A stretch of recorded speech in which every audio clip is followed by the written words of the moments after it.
we all had quite bad sex education at school? Like, can you make some noise if you had good sex education? Correct. Mine was terrible, right? Lesson 1, our bell went, we all sat down. My health teacher, Mr. Wood, his real name, handed out these laminated photos, right? He was like, take these, pass them round. The photos were close-up photos of genitals covered in herpes or oozing discharge. And Mr. Wood said, welcome to sex, everybody. Right?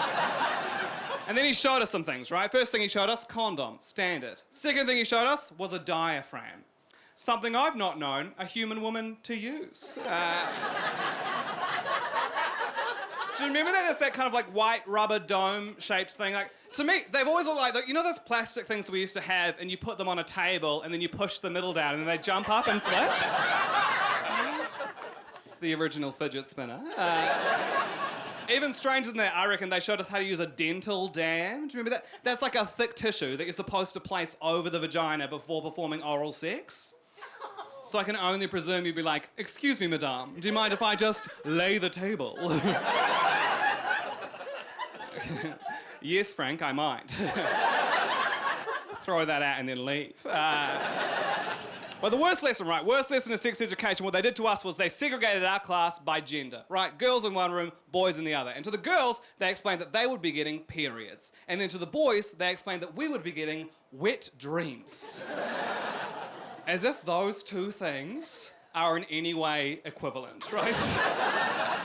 They went into the girls' room, they were like, so sorry to say this, ladies, but every few weeks for 3 to 6 days, you are going to bleed, you might experience some cramps, some nausea. To kind of sort it out, you will need to purchase these items, which we do put a luxury tax on, for they are a luxury. And also, girls, if you do want to talk about this around men, I wouldn't, because they tend to get kind of grossed out and weirded out by it, probably because we segregate you when we teach you about it.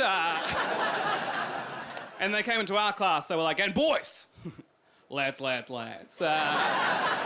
Look, I'm so sorry to say this, lads, but every so often you will have a pretty decent dream. And then in the morning, you will have to put your gym jams in the wash, so... Like, sorry, sir, just a quick question. How often do we have these dreams? Oh, basically just if you forget to masturbate. Sorry, sir, just a follow-up question. How do you forget to masturbate? You don't and you won't. I'm not wrong, right? Those are not equivalent things at all, right? That's what we were taught. We were taught, like, girls get periods, boys get wet dreams. Fair is fair. That's not fair, right? If I can give one piece of advice to the gentlemen in this audience, if you hear a woman complaining about her period, do not, under any circumstance, enter that conversation and say, yeah, I know what you mean. Last night had a monster wetty.